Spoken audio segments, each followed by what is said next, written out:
The following program is rated TVMA. What you're about to watch contains explicit language, adult themes, violence, and may not be suitable for viewers under 18. Viewer discretion is strongly advised.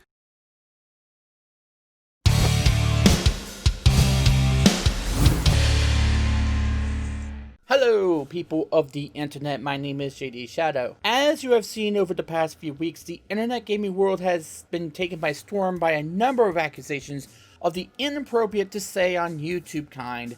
And while many are believable and have been corroborated, we have seen that a few men have been standing their ground. Most notably, TVG Badger, who, have you noticed, has not been talked about as much by those covering the situation as they probably should. He brought receipts to both of the accusations. And then there was Angry Joe, who had deferred to his lawyers about the Queen of the Feeders controversy, putting out a statement and then saying that the rest would be between the lawyers. Given that Feeders has now taken down the entire Medium post that had more holes than Swiss cheese, one could assume that Joe Vargas has a ton of credibility. Pro Syndicate has also denied the allegations, but as of this recording, we're still waiting to hear what is going on about that. This brings up a very key dilemma about a certain aspect concerning the responses people have to these cases, but I will get to that later on. Because I want to mention that the gaming world has not been the only world within the past week that has experienced this influx of accusations. The pro wrestling world, using the hashtag SpeakingOut, had its own exposure in this past week. Many of the accused have been ousted rightfully, including Velveteen Dream, who will just say it's not looking too good for him, or Tessa Blanchard, which one might wonder which bridge she hasn't burned yet in the industry. However, others are not as cut as dry. Matt Rose seems to be claiming that it's a stalker that is trying to brighten her own spotlight. And judging from what I've heard out of several people, including Matt's own wife, there's a lot to this whole story that I'm not going to get into here because it'll take too long. But let's just say that the alleged stalker is doing a ton of things in order to make herself seem credible. If you read the entire ordeal for yourself, I assure you it's going to sound as though it was made for a TV movie. And in the case against Justin Roberts, it's more going to be a matter of who started what and what is the age of consent in the state of question or the country of question. Believe it or not, and by the way, for the record, some states such as Ohio, Pennsylvania, and Oregon have the age of consent at 16 instead of 18. And at least in the US, there's no current federal mandate about what that age is, which makes things extremely confusing. And then there is Jordan Devine, who has flat out denied the allegations against him and has said that he would do what Angry Joe did and would talk with his own lawyers about how to proceed. That is good because these are very serious allegations that must be taken seriously. We have seen movements in the past 4 or so years that have shed the light about people in places of power use that power for favors of all kinds, especially sexual. And it doesn't matter what age, creed, origin, race, or anything else they are. However, as much as the allegations should be taken seriously, we still need to practice the act of due process. And yes, I will get to how due process is a loaded term, even though it shouldn't be later on. That, of course, would be the act of allowing the accused to have their own say and to tell their own side of events if they feel they have been wrongfully accused. And the mantra of believe all women can be severely flawed, even if it's rooted in good faith. It has only made things more political and has made it into a Republican versus Democrat, right versus left, alt-right versus social justice warrior battle that leaves out those that might be on the side that victims should be listened to, the proper vetting and reading of the stories beyond the headline, and the act of getting both sides of the story before one makes the decision of who to believe should be championed out of the picture. And it devalues the right of a journalist to get proper corroboration. And due to how politically partisan people see that phrase and what they believe it entails people to do, it doesn't allow any vetting of individual cases to take place by those that see themselves as allies to overall movements. Unfortunately, just me saying that paragraph, as careful as I am trying to be to toe such a fragile line, can be enough for someone to call foul my very existence. This is why I was very puzzled by the statements given by a popular pro wrestling commentator on YouTube by Brian Zane. You may know his channel as Wrestling with Wregret. I do subscribe to him on YouTube and enjoy his content a lot. He's a good creator and seems to know what he is doing and saying and seems to have a good head on his shoulders.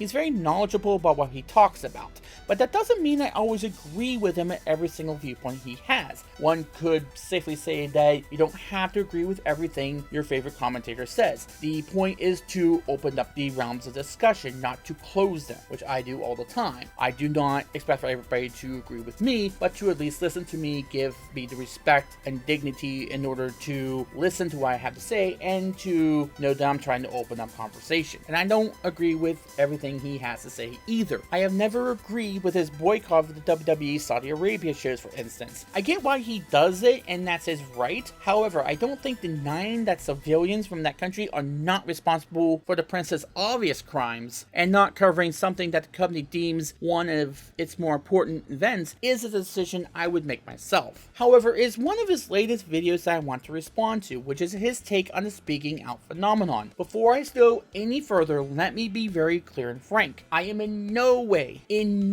whatsoever discrediting those people who have obviously been very brave to be able to tell us when they felt like they were never able to come forth with their experiences before. Now, for the most part, they all seem credible, with corroborations as well as several screenshots of the offending imagery. We must be careful about nuances and the he said she said aspect of everything associated with claims that only have one or two accusers as well as bad faith actors, which is going to be the subject of my criticisms here though. Before I go any further, let me address his clever yet severely flawed take on the rise of cancel culture, that people would not be canceled if their ratings were good. Now, I'm going to levy another criticism about this particular video. He used another word here that I will not repeat, as YouTube is watching things rather closely, which, by the way, he does use words in his videos that YouTube would demonetize any of us for saying. The actual R word to describe what some victims got put through clearly shows up in the warning message in the beginning of the video, yet people like Review Tech USA get auto-dinged if they even think about saying that very same word. Yet, he somehow remains immune from YouTube's hand on this and other videos. One has to wonder why that is, and to be fair, I'm not sure if he's monetizing that particular video, if he intended to monetize that particular video, but that is something that I see as really weird that he is allowed to use F-bombs and S-bombs in a lot of his videos, yet the second that we use those things in any of our videos at any point, even beyond the minute or so, is a bit troublesome and it sparks as possible nepotism. However, I think in the terms of his viewpoint about cancel culture, we need to separate a few things here with this, as we should a lot of things centered around topics such as this lately. These are difficult topics to bring up, and as such, there will be different people who have similar experiences or are of similar backgrounds that might agree on the fundamentals, but not on all the details of what to do about them. We've seen this with the Black Lives Matter movement, where I agree with the statement and what that means, but I don't agree with how some people within that same name movement have behaved with the riots and the looting and so forth. When complaints about cancel culture come up, not a one that is concerned about the overreach is seen to excuse, condone, or encourage acts of sexual assault of any kind to anyone by anyone, regardless of gender or any other social background. What the concern is actually about is when somebody digs up an off-color joke or offensive statement or an insensitive act such as what they thought General Marbles did has now caused her to want to quit making YouTube videos, or what made Disney want to fire James Gunn over a time before a campaign by those who cried foul forced Disney to reconsider that move. It is entirely possible to be against what people like Tessa Blanchard, someone who was visibly absent in Brian's video commentary for some reason, or Velveteen Dream had done, and would want them to go away for a long time, and still, at the exact same time, feel like Sammy Guevara being lumped in with the same people for an inappropriate joke aimed at Sasha Banks is not cool in the slightest. Given it was 4 years ago, the two parties have came together and are now good, and the evidence has come out to say that Sammy is a very good person with a good head on his shoulders. Brian did say that Sasha had class about the entire ordeal, but nothing in the way of if Sammy should be forgiven for the joke. From a tweet he made about it, it seems that he feels Sammy made that joke last week, and not 4 years ago, because it was discovered last week. And there was no talk from him about what another tweeter posted about Sammy saving a 12-year-old fan's life from depression, something that should be seen by everyone, and the responses, save one that tried to clumsily circle back to, but that joke though, were corroborating the good guy mentality Sammy has. This is why we need to separate the two ideas. Just because you are saying that cancel culture is bad in cases like Sammy's or James Gunn's or Jenna Marbles or anyone else that this circles around to, doesn't mean you're condoning what people like Harvey Weinstein or Velveteen Dream did. Not even close to condoning it. Making people like those two be held accountable is not cancel culture at all, and should be giving a different phrase to separate it, because right now, the two sides are not capable of doing so. Like they are not capable of separating much nuance here as it is about anything. The bottom line here is that no one is ever perfect, and that there should be a statute of limitations based upon when someone actually first made the offending statement, act, and by act I mean what people were accused of General Marbles of, not what Harvey Weinstein was convicted of, don't try to conflate the two here, or any off-color or insensitive joke. Not when we discover that they had said or did it, regardless of when they did. Remember too, that while not all attempts at canceling are successful, there's been attempts to cancel Joe Rogan for years, and yet he's got a massive, lucrative, exclusive Spotify deal showing how powerful of a voice he has. It's the act of the attempt and the reasons behind them that makes all the difference and all the talk concerning it necessary. However, it is Brian's other comments though and statistics that he brings up that are suspect, and that is the main subject of what I want to talk about. Not because they might not be valid, as they very well could be, but it's the dates that make the statistics seem outdated, and this is a problem that a lot of people who bring these topics up do. They seem to always refer to these same statistics and these same studies, and I would really love that a new study or new statistics that reflect what has happened lately in 2020 as opposed to 2010 need to take place. A deeper dive into the statistics are needed, and individual cases, which a lot of people with the genuine concerns about when a false allegation does come up will focus on, need to also be addressed. It is true that victims of this kind of attack face an uphill climb to get their story even told, much less believed. The kit backlog is also prevalent. This is something even at present, proving that even a broken clock can be right twice in the day, acknowledged when he signed an order that the backlog be taken care of. Whether or not it's actually being done is another matter entirely. But this is why we need to listen to victim stories when they do arise. However, a key quote from Brian's video struck a chord within me. He says, quote, "In case you can't tell, I'm firmly on the side of believing victims until being proven otherwise. The way I see it is, I would much rather defend somebody who accuses someone of rape and then turns out the accuser was lying about it than defend somebody who was accused of it and then turns out they actually did that deed." First off, I'm wondering if he got demonetized for using the word rape. Now, I did quote him, and thus I'm not probably in the crosshairs of YouTube. If he wasn't, but then I do get demonetized, then YouTube has a very big problem with how they handle this issue of allowing those with a certain perspective to express it and gain money for it, but for others who have a slightly more centered perspective do not have that same luxury. Now, as for the quote itself, yes, I do get the meaning behind it, because victims do face the uphill battle of believability, assuming that's a word, and the act of auto-believing a victim's story might seem the way to go. Victims can see that they face immediate scrutiny and immediate calls to further prove themselves to be truthful. And yes, there are very bad actors that will call on that because they want to see someone they like get away with it when the victim's story has clearly shown them to be credible. However, that being said, we must look at some of the statistics that are brought up in the video and the sources behind them. The majority of the sources, as I said, cite studies done in 2010, with very few hitting the 2015 mark, which is a few years before the current Me Too movement began taking place. As such, it doesn't take into account key stories like the famous Brian Banks overturn that happened in the early part of last decade, or the false allegations surrounding the University of Virginia students that had to be retracted from the Rolling Stone, or several cases that were overturned either during or leading up to the Brett Kavanaugh hearings, some of which took DNA evidence to be able to overturn. And there are others that have yet to be re-examined, or the courts have done what others have done now, which is to completely dismiss any form of due process. Criminologist Brent E. Turvey has criticized a highly publicized study of 812 rape cases in 2016 that found that only 2% of those were false, stating in his 2017 textbook, False Allegations, Investigative and Forensic Issues in Fraudulent Reportings of Crime, that the stat has no basis in reality, and reporting it publicly as a valid frequency rate with any empirical basis is either scientifically negligent or fraudulent. For the record, 2% of 812 amounts to a mere 16 cases, but this is a number that Turvey and his co-authors dispute, and this is not clear as to whether this is accounting for all forms of sexual assault and unwanted advances, or just the most extreme of cases. As reported by a study conducted in the mid-2000s, the Making a Difference Project, or MAD, cited that 7% of 259 cases of rape and sexual assault were deemed false, or 144 cases. This is actually much higher than the percentage number might have you believe.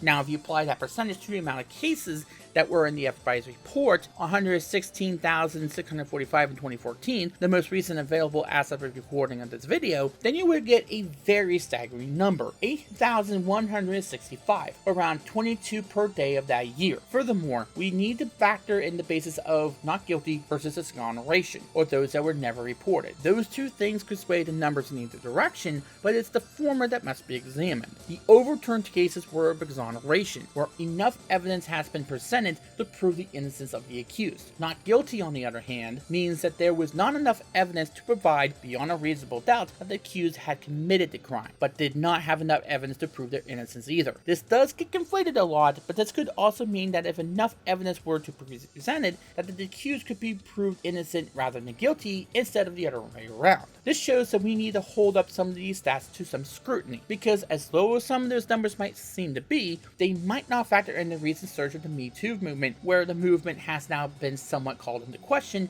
in recent years with the claims against Aziz Ansari, one of the most publicized cases of how the movement became more maligned, nor would it factor in the rape kit backlog one way or the other, nor those that still feel like they were wrongfully convicted and are still awaiting a chance to get anyone to hear those cases, either because of gender prejudice or racial. And one of the many current controversies of the Me Too movement is that people of color have been left out of this, have been left out of being heard. Furthermore, we need to keep in mind that in the beginning of Me Too, and perhaps this never went away, some men who were accused and know for a fact they never did anything that were claimed are either told that they are collateral for the movement to fall on their sword and admit to the wrongdoing that they might be innocent for anyway, or in the case of former freelance writer Mike Turson, he put on a sleazy list in which his accuser remains anonymous to this day, so he doesn't even know who it is that is even saying anything. It makes it even more egregious when the accused is told that they are never even allowed to defend themselves and are persecuted when they do. Either assume you're guilty and face the wrath of the Me Too sword, which every level of offense is treated with the same broad cleave, or declare you're not guilty and try to show proof, and the proof gets completely ignored and you're deemed horrible for not saying you're guilty. And then you're deemed guilty because of trying to say you're innocent anyway, and still face the wrath of the same Me Too sword whose cleave is going to have the same broad swipe. To the most hardcore proponents and maybe some trolls, scorched earth is the only way to effectively achieve widespread change. And this is why Brian's statement is extremely troublesome. It is leading to the guilty until proven innocent mentality. Instead of offering to hear both sides of a particular incident that would involve only one or two accusers, his mentality, one that is shared with many others, sadly, is coming from a basis of him listening to accused but with a prejudiced mindset that the person is already guilty of the crime, and that he must see something from the accused to prove their innocence, but the accuser seemingly does not have to even show any form of corroboration such as emails, witnesses, times, and places to show that she or he has a credible story against the person they're accusing. This is something that a journalist should ask about any type of story, especially something as serious as this. But I understand that Brian can be seen as a wrestling pundit, and thus he focuses on sharing his opinions than providing investigative news stories. But coming from an accusation that can have forever damning consequences for the accused, even if they are indeed found exonerated by a court of law, with the mindset that all it takes to view the accused as guilty is a salacious headline or to believe all women mentality, and does not factor in grades of offense, lumping every individual case in the same manner, is not only damaging to someone who might actually be innocent, but also makes people who at first saw something like Me Too as a positive suddenly see it as toxic, a way for someone to abuse the purpose and extract a revenge plot. I do get it. Women have not felt that they could come forward with these experiences as it was. I get it. At the same time, we have seen that in the court of public opinion, especially in the court of law, men who have been accused are many times not even given the chance to defend themselves. And even on the basis of them denying accusations, just the accusation is enough. and all degrees of alleged misconduct are now treated in the exact same way as an alleged act of rape is. In some cases, the accused of being fired from their jobs, blacklisted from being able to fill any position, or being able to pretty much run a day-to-day life without even the slightest hint of due process. And this needs to be granted if we want Me Too, or for the wrestling matter, Speaking Out, to work. We don't just want those people who are victimized to feel like they are safe to come forward, but for those who are seeing it from the outside to know that there isn't going to be a witch hunt like Me Too became. That anything they do won't be micro-examined. People will become numb to the movement if we go into the mentality that no person who is accused should ever be granted the opportunity to defend themselves, and to be able to do so with comfort that they will get a fair trial, and that we will not take their words as if they are already guilty of the crime and they must prove themselves worthy to even get a trial, and to pass the standard of proof that might seem impossible to achieve given the aforementioned scorched earth method some people are employing. And whether or not he realizes it, Brian might be employing with that statement as well. This is a reason why many men are now confused as to how to even approach a woman, with 60% of men as of May 2019 saying that they are afraid to mentor women at work, fearing how it might look behind closed doors without anyone else present. Furthermore, according to a Pew Research Center survey conducted in 2018, about half of those surveyed, 51%, said that the recent developments, quote, made it harder for men to know how to interact with women in the workplace. That same study concluded that only 28% have said that it will, quote, lead to more opportunities for women in the workplace in the long run. This might end up having a spillover effect into the wrestling and gaming worlds as well. If we are not careful of how we handle these cases and pretend that a false allegation can never happen because of what some statistics are seemingly telling us, and also apply what Pew's study said to these two worlds and how we've conflated everything right now, then it will lead to male wrestling trainers refusing to work with female trainees for fear of not knowing what is out of bounds, and male gaming personalities and game studios and workers who either not hire women for fear of anything being considered out of bounds, or will see a stark gender segregation in both mediums, or maybe even something else that we are not foreseeing. As I mentioned before, the person who accused Angry Joe of misconduct had a ton of contradictions and holes in her story. Most people who actually read that post could see that something was deadly off about it. Joe did do the right thing and said that all he needed to say, and the woman not only changed what she said, but she clearly mentioned that Joe assaulted her at first, that suddenly changed it once Joe came out with his statement to say that she never actually said that, which she clearly did.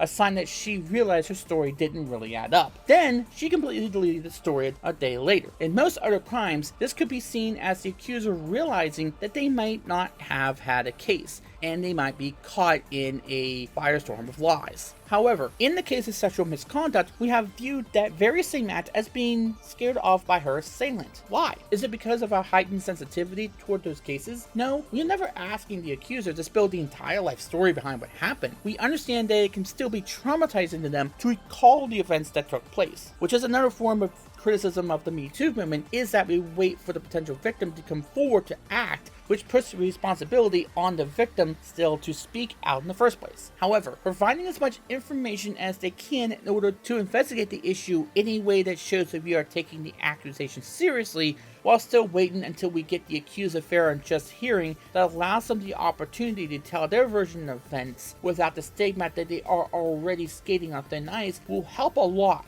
in not only decreasing the amount of times misconduct, abuse, or anything worse actually happens, but also shows people that we are actually being proactive and that we are looking for results and not heads, that we are wanting for a real change and not just filling quotas and check boxes. That way, people who made mistakes in the past and want to find a way to make amends do not fear to facing the same scrutiny as a Harvey Weinstein, and will encourage them to want to change their ways. Of course, you're not going to change someone who is proud of it, but for those who are like to admit that they've made a mistake and then gasp they are not perfect, and yes, I'm meaning the misdemeanors and all of this and not the felonies, then they will be better receptive to a more calm and civil approach that tells them that while what they did was not okay, that there is room to become better. I do get that Brian did mention the opportunity for growth in the same section of the video. He mentioned that clever but flawed canceling quote. However, the first part of enabling this growth is to not deem an accused already guilty before the accused had the their opportunity to answer the accusation. And it does the movement no good if we conflate all forms of misconduct the same way, make good people scared to be able to approach anyone for fear that they might say or do the wrong thing. I'm in the firm belief that men cannot be mind readers as shown in the Aziz Ansari case, and move to sentencing just from an accusation alone. He does state some solutions, but only for how to stop predatory behavior as a whole, and not to investigate accusations as well, and to make sure that they hold up. Minority representation behind the scenes is a good start, though at the same time, this also cannot be done to check a mark, and those that are just there to fill the quotas without proper vetting or care to the individual qualifications will only tell other people that they can never be allies, and that being such is never good enough. You can be a majority representation while still trying to do your best to look after equality for all people. The idea of getting the predators out of the business does lead to needing to actually investigate the claims. Wait to see what Jordan Delvin's lawyers want him to do in the event of a potential lawsuit, for instance, examining the age of consent laws where the parties in question reside and where laws in each state or country might conflict with one another in order to determine whether an act of grooming is indeed such when a single individual making the claim is doing so. Examining the claims themselves and making sure there are no contradictions or something that needs to be further examined, like the words in Angry Joe's case, is paramount in this one instance. Once both parties have said their versions, both are held to scrutiny and examined, then and only then should there be appropriate action, and only action appropriate to that individual case should be applied, with the sliding scale of how serious each individual claim is being in place. I say this because one major current criticism about Me Too, as examined by Helen Lewis at The Atlantic, is that all forms of allegation are treated in the same breath and are given no separation of severity. Remember that most of these Me Too cases don't ever go to a court of law, instead the court of public opinion, which is much harsher, which has made people become more cynical to the movement. What incentive does anyone have to come clean about an allegation if the only recourse or response to any problem of this kind is to tar somebody for life and to put them on some sleazy list to where they can never get a job again in that field or in any field whatsoever? We should punish any form of unwanted sexual advances, misconduct, or assault. Let's not get us backwards here. But there needs to be levels of severity and separation of severity and sliding penalties if we want to have a better chance at cleaning up these and other industries,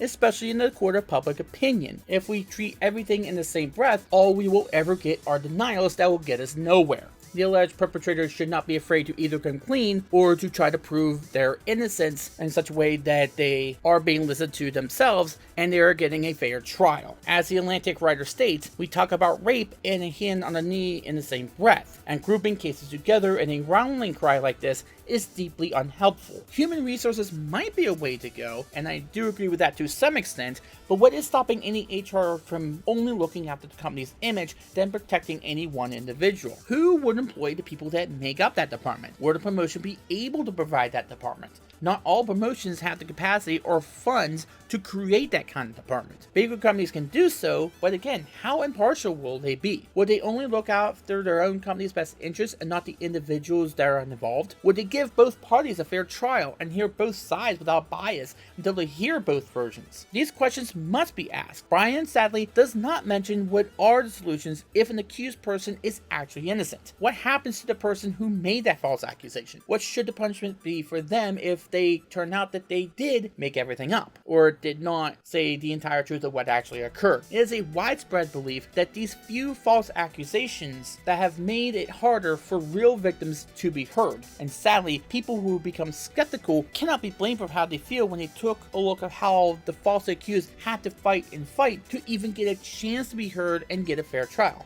Especially now in the Me Too or SpeakingOut era, what would stop any HR department from acting even more so on the accuser's testimony before they even try to hear what the accuser had to say, because of the public backlash they might get if they do give due process? And there are some media outlets and some people in social media who have said that due process is not necessary. Something that people like Harvey Weinstein did get, by the way. So let's not conflate this as a way for those like him to try to get away with it, or to dismiss due process for anybody just because you feel like a few people would be able to get away with it if they did. Or they might act and fire a person anyway, even if if they find out later on that somebody was lying about it. If you do it in that sense, the damage has already been done. Even if you try to make it up to somebody, the reputation has already been ruined, and you might not be guaranteed that people will reverse their thinking about that particular person. This is why I keep saying you have to be extremely careful when you're dealing with these kinds of cases. Any council or body needs to be third party that is not under the umbrella of any company, nor would have any political influence, since a lot of the debate around these issues seem to be divided among gender and party lines. This would give both parties the equal chance to give their side of the events, along with any evidence or details that might in fact help them out in proving their own case. But here's the other thing. If Brian has this viewpoint, there seems to be a lack of a particular call out on his channel. He seemed to have not been able to say anything on his channel about two high profile incidents that occurred this past month, both with the victim being Alexis Kaufman. You would know her by her ring name Alexa Bliss. Last month, a YouTube commentator, JD for NY206, had been called out for the past remark he made in which he likened Bliss's in-ring ability to how she would be quote-unquote in bed, saying to imagine her in bed putting on the same performance that he felt she did in the ring. It was a dumb and slut-shaming comment, a deplorable comparison, and incorrect about her in-ring ability, by the way.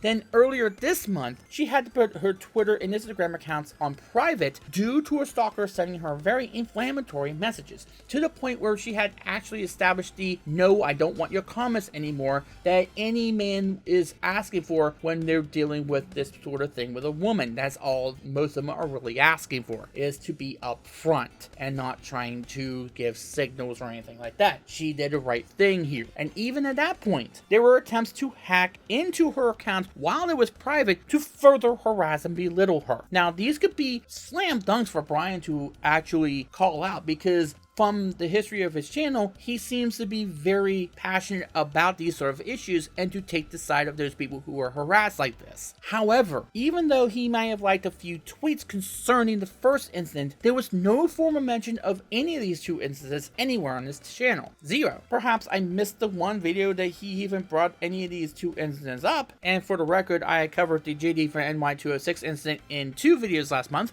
and tweeted extensively about the hacking incident. But if you only viewed his content on YouTube, you would never have known that anything involving her even happened. Where were the videos calling this out from him? Where was his disgust toward a female performer in the company who established a clear and emphatic no to the stalker, and was more than outspoken with his disgust over JD Van NY's comments? Was this selective enforcing? This would have been, as I said, a slam dunk for him, and everybody would be on his side on this case and would be agreeing with him here, but he never said anything. I would hope this wasn't selective enforcing on his part. Now, as I said, this is not to disparage Brian by any means or to assault him at all. Like I said, I really enjoy his content. He has good viewpoints, and even the ones I don't agree with, he is responsible in giving his reasons as to why he believes what he does. I would hope that he handles criticism about his viewpoints. I'm not sure if he would ever watch anything I do. My subscriber base is far from the amount of subscriber base he has, but I would hope that he handles criticism about his viewpoints, especially those that choose to express them the way that I am, with some poise and more respect. And I've seen some people take counters to arguments like this in social media anymore, especially when some things are very sensitive such as this. There needs to be open discussions about how to approach this serious matter, and that can only happen if we listen to one another, and to not go into the discussion ready to knock off some heads. If your only answer to this kind of viewpoint is to do what happened to Matt Damon when he tried to say something about this in a much more concise way that I'm obviously able to, then you are part of the problem, not the solution. Because what would stop a troll or someone with an axe to grind was our heightened awareness of this problem and our misrepresentation of statistics, causing us to shoot first and ask questions 50th, from taking firm advantage to take down someone they don't like just because using these kinds of accusations are going to make us believe what they say just because of them taking advantage of the situation. This would be the perfect time for a bad faith actor, or someone like the person who levied the game's gun accusations, or someone who was just trying to get some brownie points from 4chan, or someone who just had a bad altercation of another non-sexual kind with another person, or just needed a way to cover up something else to take advantage of our headhunt. Look how just 1 or 2 false claims, or one that the alleged perpetrator couldn't defend against because of technicalities, ruined the life and made someone doubt that the movement was doing what it was originally supposed to do. And there are people out there just waiting for that one failure to pounce upon the movement. Just because the likelihood of false accusations is at 2 to 10%, depending on who you look at or who you talk to, doesn't mean that it's not happening, and we sure ignore the possibility. Remember, there were 514 charges of sex-based harassment filed last year according to the Equal Employment Opportunity Commission, or EEOC. And if we applied the 2 to 10% to that number, we would get 150 to 750. That's another staggering number of false claims that some are calling collateral. Remember, when talking about stats, you need to also factor in the raw numbers, as percentages can be misleading if you do not know what raw numbers they are being applied to, and they still don't factor in the consequences of those that the false claims affected, nor are they factor in the ones that are still to be investigated because of the backlog. Remember, they might drive the number down, but they might also drive the number up. And also remember the human side of this. Those are still real human beings that still deserve a real defense.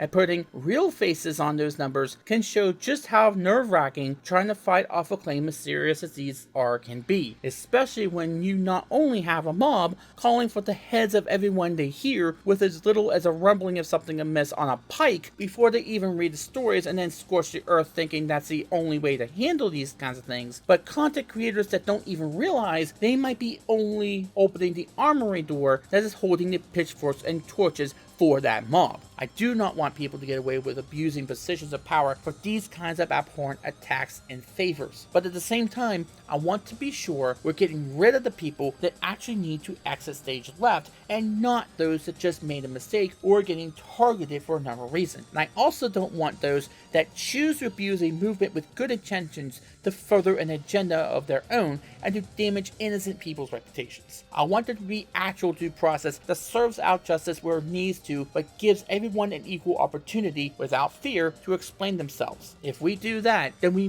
will move one step closer to solving a problem that should have never existed in the first place. Thank you for watching. If you do like the content, please hit that like button. Please be sure to comment down below about what you thought about this video and about my thoughts and opinions. Everything's welcome as long as it's civil and constructive and it adds to the discussion. And please hit the subscribe button for more Geek Gaming Culture. I will not only link you some sources to what brought me to these sort of viewpoints, and also to his video as well, so you can get the other side of the discussion, as I feel as though we all need to actually discuss these things and what to do about them. Thank you for watching. My name is JD Shadow, and that just happened.